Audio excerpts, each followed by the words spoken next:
he says he takes them to an exceedingly high mountain. And he shows them all the kingdoms of the world and their glory. Sounds like he's trying to like tempt him like he would do with us. You know, oh, you can have all these things, or you can have all. But he says, all these things I will give to you if you fall down and worship me. What a liar. Like, these things already belong to Jesus. Jesus knows it's like, no.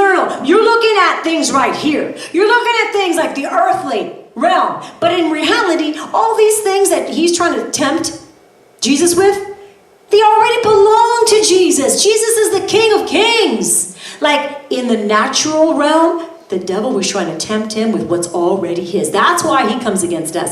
And he tries to tempt us with what's already ours. Christ already said who you were. He already said you're victorious. So what does he do? He comes to you and he says, oh, you're not really wanted. You know, I get people that tell me that. They come, they go, oh, you know, like I was sitting there and here in church, I was sitting there and I was thinking, well, I don't even know if I even belong here. Like, I don't think I'm really needed here. I don't really think I make a difference, you know. And this is the enemy coming to them who are, if God called you here, then he already has a purpose for you to be here. But the enemy comes and puts that bug in their ear. And it's not just here, it's in every area, in all our areas of our walk, right? He tries to lie. He tries to tell us what we're not, but God already said you are. He says you have no value, though God says you're full of value because you're full of me. Like, there's no limits, and he says, oh, you can't do that. But God says, I didn't put any limits on you, but you can't do that. The enemy says you can't do that.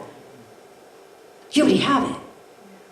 You already have it. You already are full of grace and full of power. And he says you have no power. You already have the dunamis power of the living God inside of you. And he says you don't.